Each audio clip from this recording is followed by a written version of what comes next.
Everybody. Sorry, let me fix my slides. I wrote these in the United States, so you can read them here. I was trying to think about what I wanted to talk about, and I recently did a bunch of refactoring on stuff, and it gave me an idea of when you're trying to take an idea and implement it in code, there's a lot of times where there's things that are hidden away. So I wanted to, walk through some refactoring I did the past few months here. So first off, I want to talk about, what is intuitive code? Like when you use something like Rails and you I wonder if this method exists, and you just try it, and it's like, wow, someone already thought of this and did it before me. That feels really intuitive. And Ruby's a language that naturally reads kind of like English. We have question marks at the ends of methods, and all that's really awesome. But it's not alone enough to make code feel intuitive. Naming of things is hard. Architecture of things is hard. All of it's generally pretty hard. So we're going to look at an example, notifications. If I asked you to implement notifications, you're like, that's easy. Just whatever, send an SMS or send a message to Slack or something. But it's really not that simple. And we've implemented notifications in all our applications differently every single time, and they all end up sort of annoying in some way or another. So I thought, why don't I try to map this out a little bit? And I saw a tweet, I don't know if this was 5-6 years ago or more, that somebody posted on Twitter about, here's how Slack decides to send a notification, and it is nuts. You have to think about preferences and all these different things. Did a user mention you? Are you in do not disturb mode? Is it a priority thing, like from PagerDuty, that needs to go past do not disturb mode? There's a ton of decisions that come into play when you're thinking about, how do I deliver a notification? Not to mention, they might send you one as a push notification, on your computer, and if you read it, then they know they don't need to send you a notification later via email. But if you don't, they might go up and say, let's push it to your phone, then let's send you an email if you haven't read it, and so on. So there's a ton of logic for this. So some examples of notifications you might see. I wanted to build navbar notifications, which need to pull records out of the database and render those out. We might also want to broadcast those in real time via WebSockets. So if you are on the page and somebody comments on something, we want to show that right away. You might want to send a message to Discord or Slack or Teams, and that could be via webhooks or API calls. And then we have SMS through a service like Twilio or Apple's push notification service, or through the Android one as well. And of course, email, because we all want more email. So I was just thinking, surely we can figure out how to do this in Ruby and make it feel intuitive, and it won't be that hard. So I was like, well, I don't have enough projects going on. Let's create a new one. So I started building this gem called Noticed, and trying to figure out inspiration for what that might look like. So I decided, I want it to feel Railsy because it's going to be for Rails apps. So let's look at Action Mailer, Active Job, things like that. We have a class where we define the logic in there. We give it some context, like with the with block here. And then we can tell it what to send, like the new comment email. And we can tell it, hey, deliver this in the background. And notifications generally are also going to be all in the background. So this is a good natural place to kind of mimic the interface for notifications. So my vision for this was pretty much, let's have a class where we can define all these delivery methods. We can say deliver by email, deliver by action cable, deliver by database. We can customize each of those and tell it, send this email only if the user wants to receive emails. We might want to delay that email for 5 minutes and then check to see, have they read the notification by now? And we can skip the email if that's the case. And so we wanted sort of an interface that was just flexible to set up all those rules and do that crazy Slack decision tree if you wanted to do something that complex. And this is also a home for things like helper methods like this, where we could just say, let's put the logic of how we can determine if the user wants the emails for these notifications. So how do we implement something like this? Well, we can start by building that parent class that our notification classes inherit from. We just need to collect the delivery method details that we set up. It's just a method. We take the options and the name of the delivery method and just push it in an array. That's an easy place to start. Almost too easy, right? That was like 2 lines of code. So definitely too easy. So if we add, from that example we just had, iOS push notifications, we end up with a ton of stuff. And this was an example from our docs at one point, which is basically like, well, for iOS, we actually need a lot of context in order to send a notification. We need certificates, we need key IDs, team IDs, the connection pool size, and all this other stuff in order to send that. And we end up with all these methods that are related just to iOS and not really needed for any other reason. So it kind of makes this class kind of harder to understand when you look at it, because the iOS stuff is just spread out and not contained very well. But it works fine, and it's still kind of like familiar if you've set up associations or custom validations or callbacks in Active Record. You can specify a symbol, and it will call a method with that same name. So I thought, you know what? Rails also provides, in the configuration for your environments or your application, it's got a config block. They give you this config object. You can set the options on it. And we could just organize it by allowing you to also pass in a block. We could still support the old format of options on the deliver by, but we could also add this config block way to organize it. So that same code we had is condensed and organized into the groups. And we could just hide all the iOS details in our editor if we wanted to, because generally we don't care. But we do need the rough, high-level understanding of this notification is going to do these things. So then we can update our code for the deliver by to do these 2 new lines on lines 5 and 6. 5 just says, hey, the hash of options you gave us, let's put that into an ordered options object, which allows us to actually call methods and assign values to the hash. It's kind of a little wrapper around hash. We'll talk about that in a minute. And then basically, if you gave us a block, then we'll just give you that object back so you can make your adjustments and assign your stuff to it. And then we'll just save that. Instead of a hash, we'll have an ordered options, which is basically a hash. If you aren't familiar with that, ordered options is basically just this. It's very simple.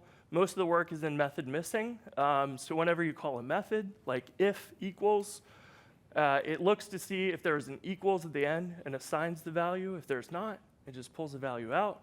And that's basically what method missing does. Super simple. And it inherits from hash, so it really is just a hash. So if we want to now run the deliveries that we've defined for that comment notification, we can start building that. So our deliver later that we kind of designed earlier that said, hey, give us all the recipients that we want to send this notification to, loop through each of those, and then run the deliveries, which is just queuing up the jobs to send the emails, to write the database notifications, and so on. So this is where it starts to get more complex. So once we go through each recipient, we have to actually queue up those jobs, which means we got to go find the jobs. We have just a symbol that represents the name of the class we're trying to find. So we got to go look that up in this namespace. We got to convert the symbol to a constant that's camelized. Then we got to go use constantize to actually grab the Ruby object, or Ruby class for that. And then we have that, and we set that to the method variable so that we can just call, all of those are active jobs, by the way. So all of them have the features of perform later just straight from Rails. So we can then set things like a delay of 5 minutes, so it'll queue it up, Sidekick will wait 5 minutes, and then execute the email delivery or whatever. But this code's starting to get kind of messy, and is a sign that, like, we're getting into the weeds a bit here. And the main takeaway I want to have with this is there's a lot of concepts in your code that you'll see stuff like that you realize actually we should extract something out, like some sort of object, in order to better represent what's going on here. So that code was kind of like, yeah, we can get to where we need to be, but we actually have to assemble it ourselves. So if you look at this code, it's like analyzing the name and the options, and it knows that certain options need to be pulled out for the jobs in the set call, and then the rest of the options and the recipient get passed to the job as the perform later arguments. So it knows a little bit too much about how to piece these things together. And our data storage for all of that configuration is really just a hash of hashes. It's just dumb storage. It doesn't know how to do anything with the stuff inside of it. And that is where we can extract a concept out, like a deliver by object, that really is just storage for that same stuff, but now we can give it a little bit of actions as well. So the only action we really need for this is perform later. And it can be the one that knows how to look up the constant, set the job options, figure out what the job options are that are separate from the other options. For example, the mailer needs to know what mailer you want to send, what method, and so on. So it can separate those out from the job options and the actual delivery method options. So now we have this little object that doesn't do hardly anything, but that simplifies our code now. So instead of just shoving ordered options or hash into this, we can then instantiate a new deliver by who understands how to perform the job later. And then I also made a change so that our delivery methods is now a hash for something we'll talk about a little bit later. But mainly, that used to be an array. If we ever needed to look something up in there, we have to search the array every single time to find what we're looking for, which is not going to be the most efficient. So now we can refactor this, now that we have these little deliver by objects. Our code for the notification deliveries is to say, hey, I don't care how you figure out to deliver this, just do it. That's your responsibility. So we don't externally need to know all of the nuances of how that code runs. The external part is just like, hey, queue that up for later. You figure it out. I don't need to know that. And this is actually, the ordered options is one of those concepts that Rails has extracted themselves. So for configuration of your Rails app, you have all these different things. You'll always have more options in there that you might need to set up. And a hash is fine, but it doesn't feel Ruby-ish to like interact with an object. So they can't use like a struct or a data object because they don't necessarily know all of the options and configuration things ahead of time. So they still really need a hash at the end of the day.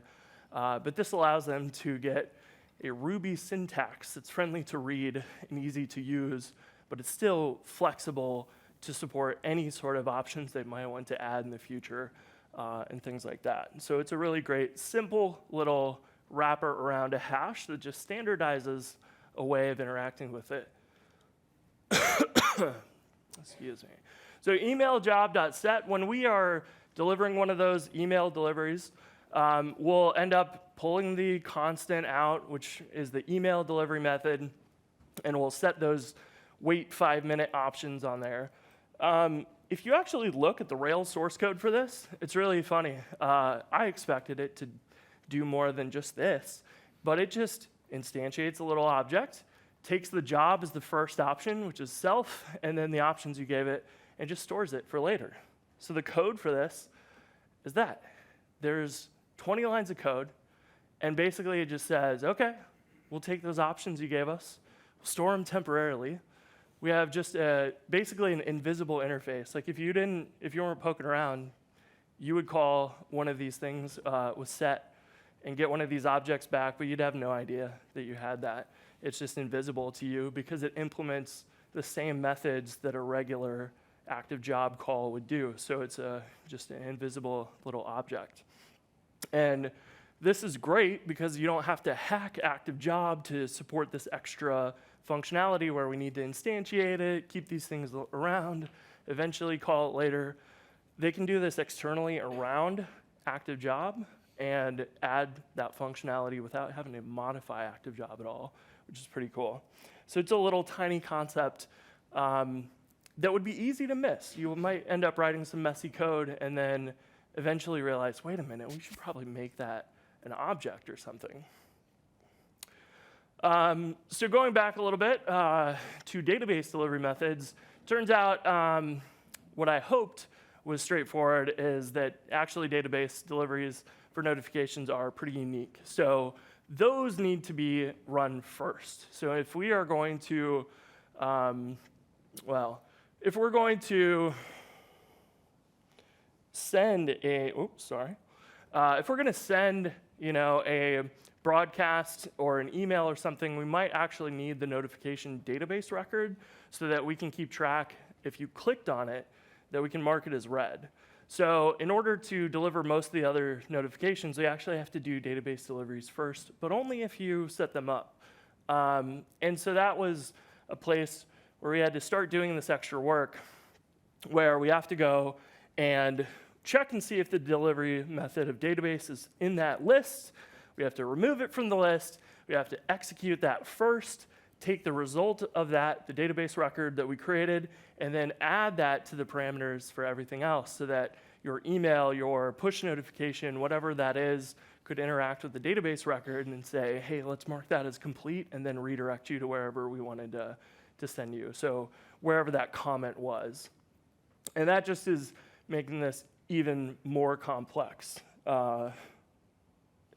And so, we got to save those notifications in the database, which is easy, right?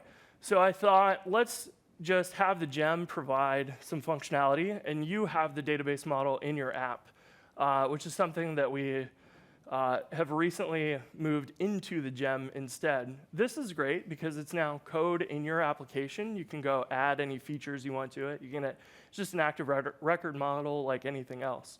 So you can add scopes, you can add access tenant, whatever, helper methods, all kinds of stuff. And it lives in your app just like any other model that you would have created, which is like very friendly, which I was hoping was a good solution, but it didn't turn out to be that great. One of the decisions, building the comment notification and now introducing a notification database model, so we have two things now called notification, which leads to some beautiful code like this, where we have to convert a notification to a notification, but they're different things, and we don't know what they are and all that. But this allows us to take the active record model, go back to the comment notification, and then access like the message or URL helper methods we might have defined in there. So this is another point where I'm like, well, something's wrong here. And this was in our docs, Notification to notification made my eyes bleed every time I saw it. Was not happy with that, but also didn't have, at the beginning, a great idea of that. I hadn't predicted that would be a problem until I got to writing that code. So it got me thinking, like, what are the two things then? So notification is probably the result. Like when we're asking for notifications, we want to have someone receive an SMS or a Slack message or a push notification or something. So what is the other concept? The other concept is better defined as like a notifier. So it's the one that knows how to do those and how to deliver the notifications, and it is the thing doing the orchestration. So by separating those two out, it helps a whole lot. And we can go back and refactor our code, change the name of things, so we have a comment notifier. It knows the context and how to deliver to the recipients. And now we have a separation between those two things. The code for this method was actually look at the type column in the database, constantize it, take the params out of the database and add those to the object in memory, and then take the database record and also add it in there so you had access to it. And I don't remember why we didn't just use single table inheritance because we just re-implemented it from scratch for some reason. So you're probably thinking, isn't that just a single table inheritance? A little foreshadowing here.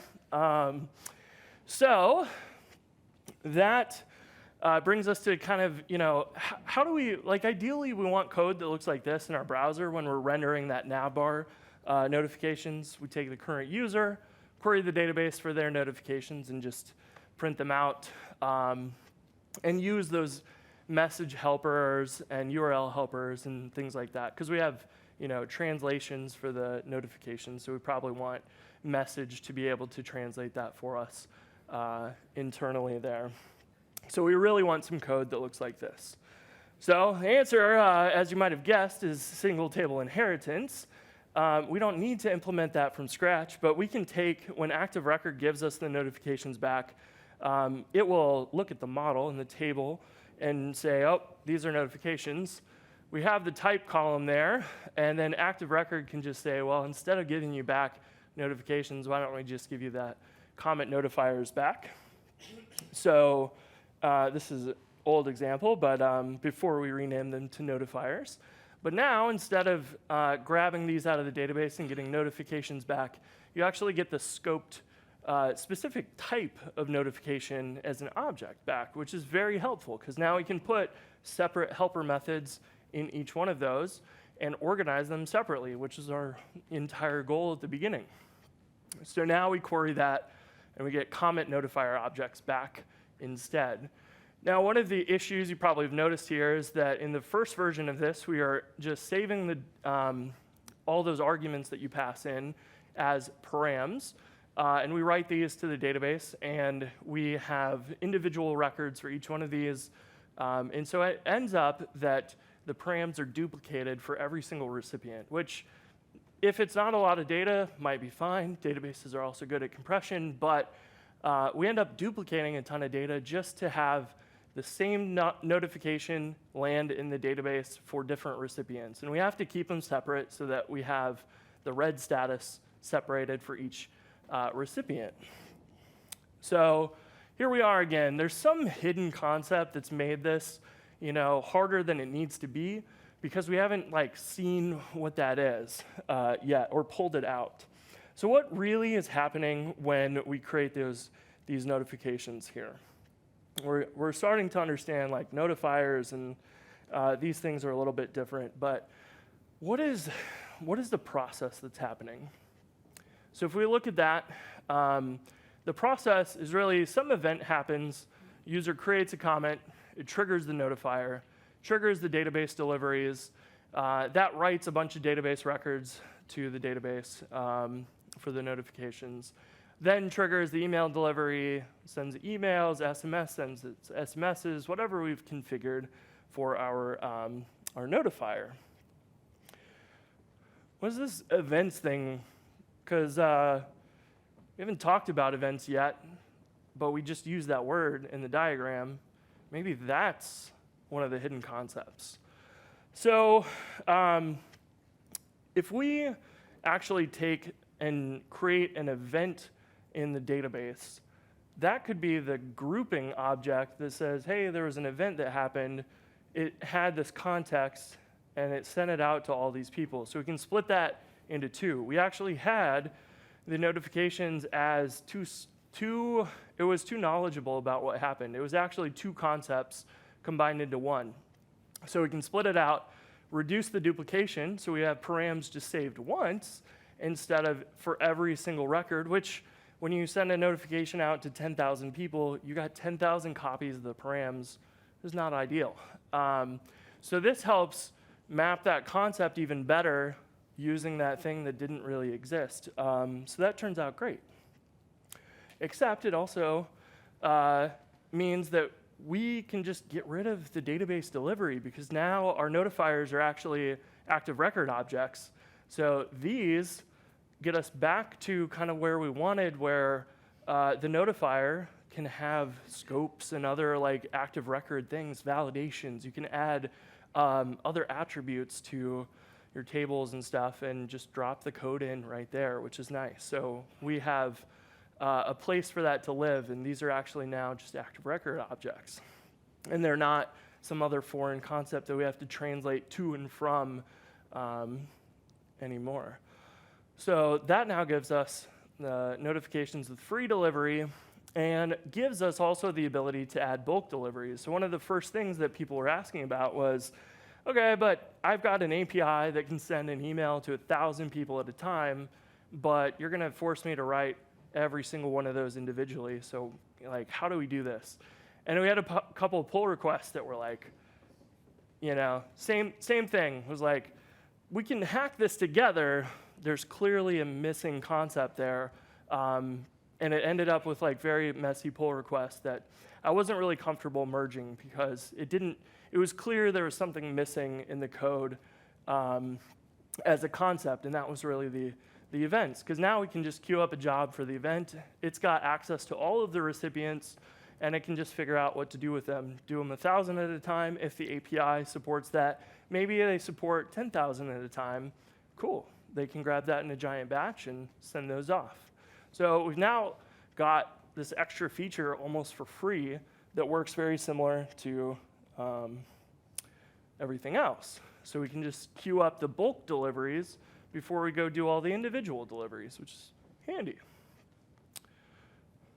But we've broken something here. When we took and split the notifications and events into two things, this code that we were dreaming of in our views no longer has access to the helper methods on the notifications. So message and URL can't access them directly anymore because we have two database tables we're dealing with now. So what we're really looking at is something like this, where we've got the notifiers, that is an event table in the database, and then notifications belong to an event, and they have a recipient as well. And so it has many notifications on the event. So we can change our code to make that work by introducing notification event message and delegating to that object and still getting to where we need to be. But it's not quite as smooth as I wanted, and it's fine, but I didn't want to really stop there.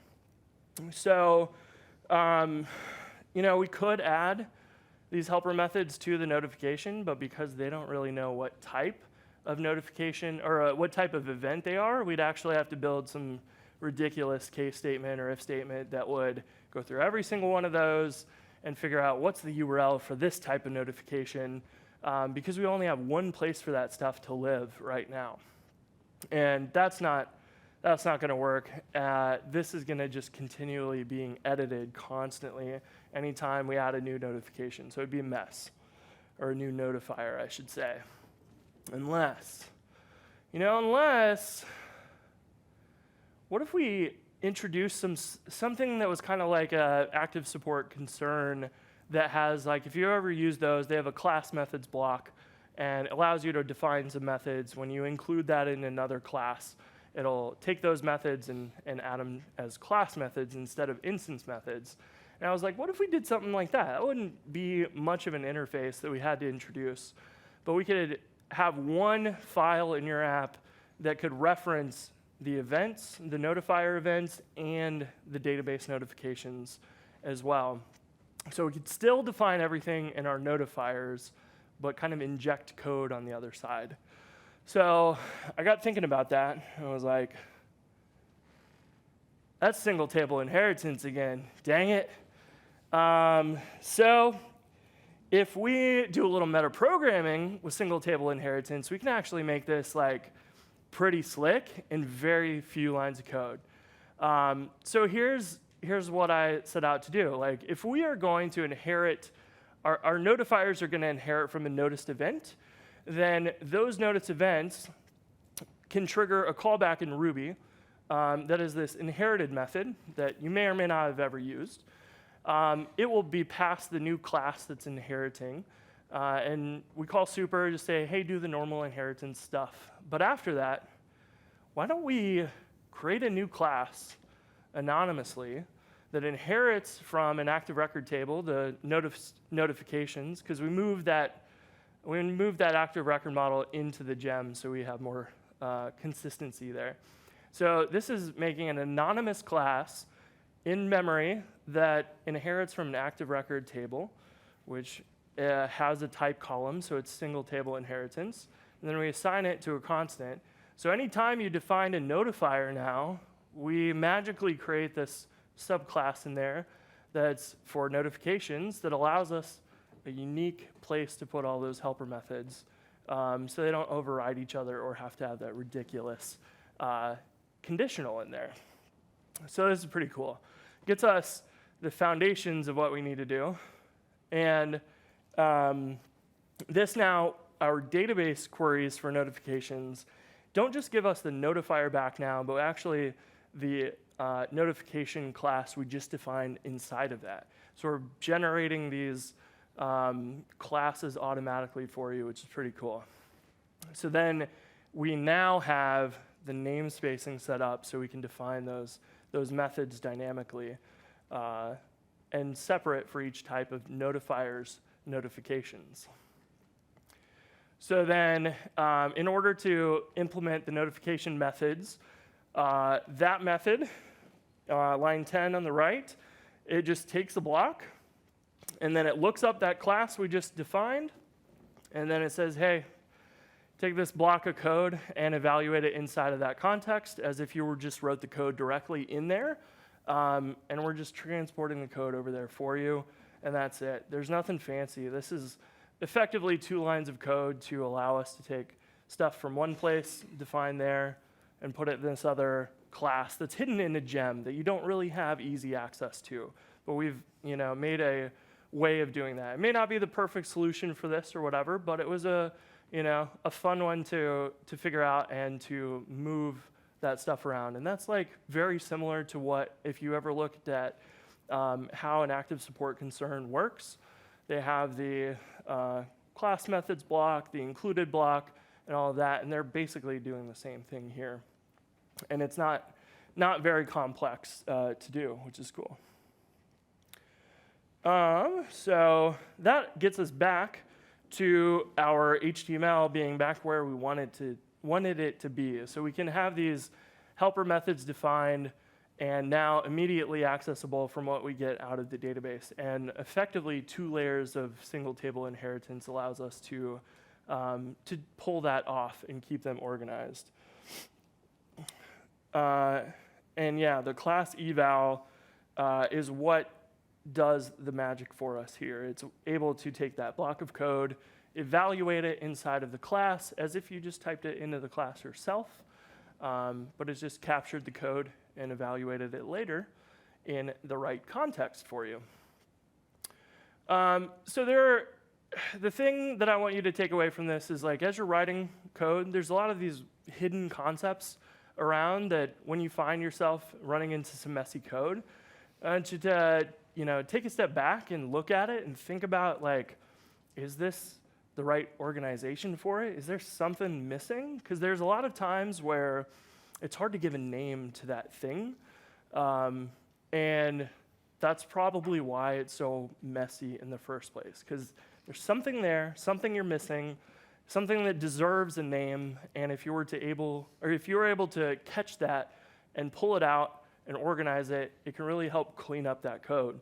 So I think the first version of this gem was like, I can't remember how long ago I created it, but went through several iterations and was clearly not exactly what I wanted it to be. And then I sat and saw all of these pull requests and ideas and other things come up, and working on that for so long and just like simmering on it, started to pull out those differences and was able to come up with like a much better mapping that was able to knock out every single issue and feature request actually that came up. And I don't have time to go into some of them, but like some people didn't want notifications that wrote to the database, but now our new default is everything writes to the database. So how do you do that? Well, we made an active model version that works and acts just like the active record objects, but could just queue that up in memory instead. And this was pretty cool.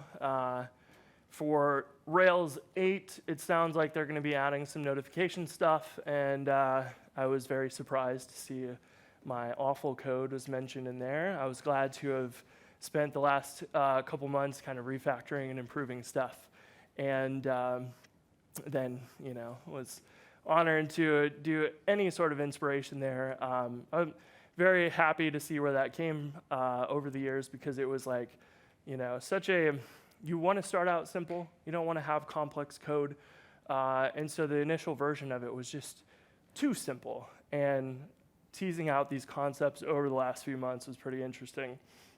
So if you want to check it out, gem's called Noticed. You can find it on GitHub. You can file issues if you want. I don't recommend it. It should be perfect now.